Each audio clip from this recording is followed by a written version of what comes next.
there's people in life that you can lose, and it's losing someone, whereas when you lose someone, I think, so close, so young, and in the way that they were taken, you lose a part of yourself as well.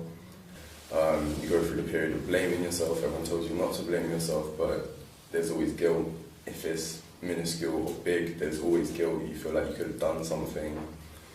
Kind of just leaves you in like a state of confusion. Like everything, just you see everything differently afterwards. It's just hard to kind of live as you lived before. I think everything just kind of changed for me. It's just not knowing how to deal with the situation and it being completely new and completely raw. No matter how old you are, you're not ever going to be ready for that. Mm.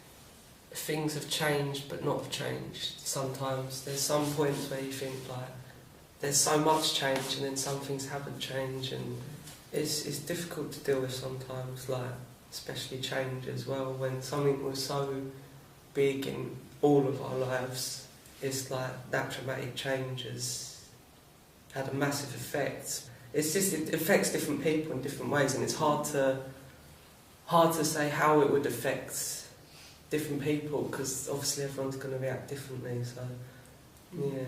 I think the type of pain is I know we keep saying it, but it's true, and I think it's one of the key things to explain. I think the type of pain is so horrible because it's not like an individual thing you experience. It's like an amplifier for everything, like George was saying. Like, it's not just one thing that you deal with, kind of, because we all have things in our life where we can say, this is upsetting me, this is upsetting me. It's not something you can say, this is upsetting me. It's kind of just like a reservoir with just all this stuff going through, and everything that comes through this reservoir comes out 100 times worse than it should be, because it's a state you're in. It's not an emotion, it's a state. It's a whole body experience that doesn't go.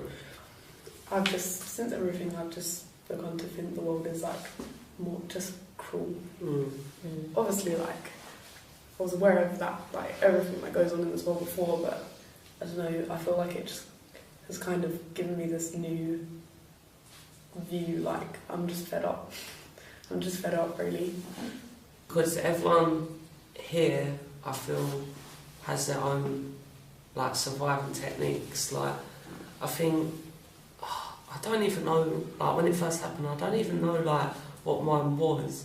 I think mine was not to carry on as if it was a normal day, like nothing had changed. I think that was my way of sort of, if I thought it hadn't happened, it hadn't happened. I've always, I think, been known to be quite a confident person, and I was quite, not to blow my own trumpet, but like outgoing from a young age. I was like, I really enjoyed speaking in front of people. I was always trying to be the centre of attention.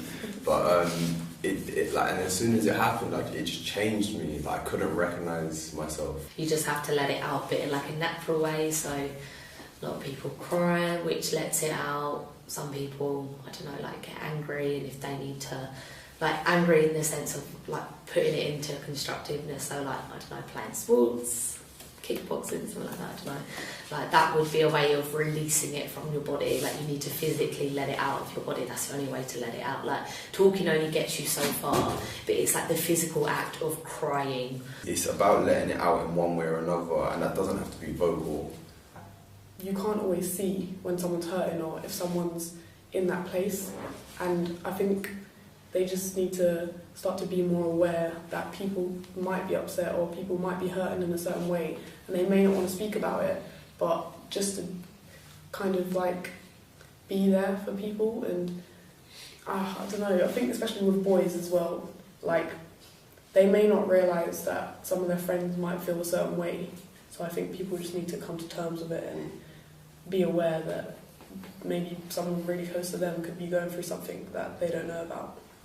And when we understand that people go through things, and everyone, whether they like to vocalise it or not, goes through things, I think that's when things start to get better, because everyone starts talking. I think, like, despite all the many messages we've given, our one message is talking. Yeah.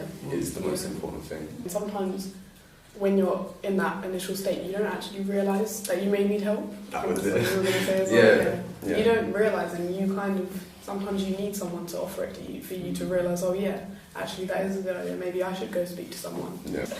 Can I say thank you very, very much for talking to us and for being so courageous.